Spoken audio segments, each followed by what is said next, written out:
All right, let's get right into it. Chances are you're here because that little warning light popped up on your dash, you ran a scan, and now you're staring at this weird code, U1414.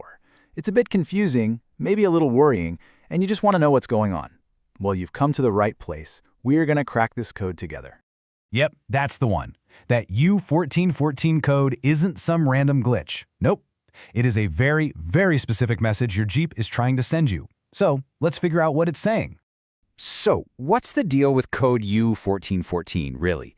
At its heart, you should think of it like a dropped call, but a really important one happening inside your car. One part of your Jeep's brain is trying to send vital info, and another critical part just isn't getting the message. And here's where we get down to the nitty-gritty. The Occupant Restraint Controller, or ORC, which is basically the boss of your airbags. It's waiting for a crucial message, and who's sending it? The Front Control Module, or FCM. When that data doesn't show up, the system throws up this U1414 flag to get your attention. And let me be really clear here. This is not some minor thing you can just ignore and hope it goes away.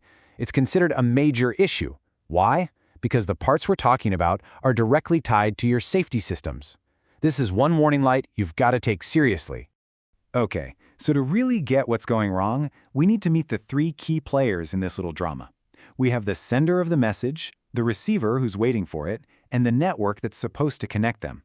Once you know their jobs, finding the problem gets a whole lot easier. First up, we've got the Front Control Module, the FCM. This is our sender. Think of it as your Jeep's mission control. It's responsible for broadcasting all the essential setup info to all the other systems that need their marching orders. Next, we have the receiver, the Occupant Restraint Controller, or ORC. Now this guy is super important. It's the dedicated brain for your entire safety setup. We're talking airbags, seatbelt tensioners, the whole shebang. It's just sitting there, waiting for very specific instructions from the FCM, and when it gets radio silence, it's the one that sounds the alarm. And that brings us to our third player, the CAN bus. This is the communication network itself. The best way to picture it? It's your car's nervous system. It's this whole web of wires that carries all these digital messages between all the different computers, including our FCM and ORC. If there's a problem here, that message gets totally lost in transit. Okay, we've met the players. Now it's time to put on our detective hats. When you get a U1414 code, there are really only 4 primary suspects. We're going to investigate each one to help you track down the real problem.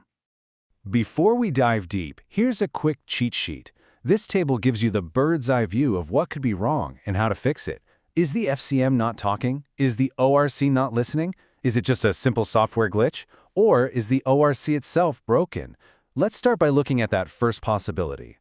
So, our first suspect is the sender itself, the Front Control Module. The logic here is pretty simple. If the FCM has a problem, maybe a bad connection or an internal fault, it might not be sending out the data at all, right? No message sent means no message can ever be received. So how do you fix it? You always start with the simplest and usually cheapest thing, the wiring. Take a really close look at the wiring harness that connects to the FCM. See any signs of damage, corrosion, or maybe a loose plug? If you do, that's probably your fix. But if all that wiring looks perfect, well, then the evidence starts pointing to the FCM itself, which means it probably needs to be replaced. All right, on to our second possibility. What if the FCM is sending the message perfectly fine, but it's just getting lost in the mail, so to speak? This points the finger directly at the communication highway, that CAN bus network we talked about earlier. And the troubleshooting process here is pretty much the same. You start by checking the CAN bus wires that run between these two modules. Look for any breaks, shorts, any damage at all.